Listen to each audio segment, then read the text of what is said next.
পিছিয়ে যাও রতিন বাবু। আজকে সারাদিন ধরে জিজ্ঞাসাবাদ হলো, মানে কি জানতে চাইছি এটি আপনার থেকে, কি জানতে চাইছি?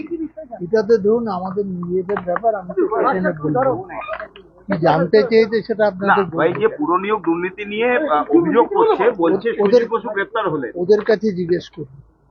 আপনি সব আমি কিছু বলবো না, আমার কাছে যা যা ডিপোজিট পেপার চেয়েছে আমি ডকুমেন্টস দিয়েছে, মানে সেটা কি আয় ব্যয় সংক্রান্ত সেই সমস্ত যা যা ওরা জানতে চেয়েছে সেটা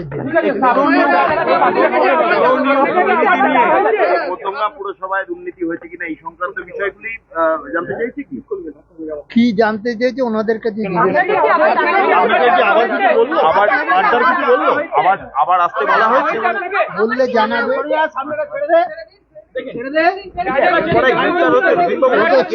গ্রেপ্তার হচ্ছে এখন, সরকার বদল হওয়ার না করলে আমার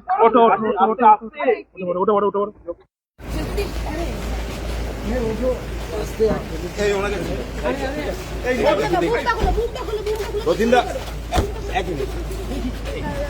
এক মিনিট আস্তে আস্তে ধাক্কাধাক্কি করিস না, একটু কথা বলতে দে। রতিনদা, এই যে একের পর এক গ্রেপ্তার হচ্ছে, প্রাক্তন দমকল মন্ত্রী গ্রেপ্তার হলেন, শান্তনু সিনহা বিশ্বাস গ্রেপ্তার হলেন, মানে এই বিষয় নিয়ে কি বলবে? সরকার বদল হয়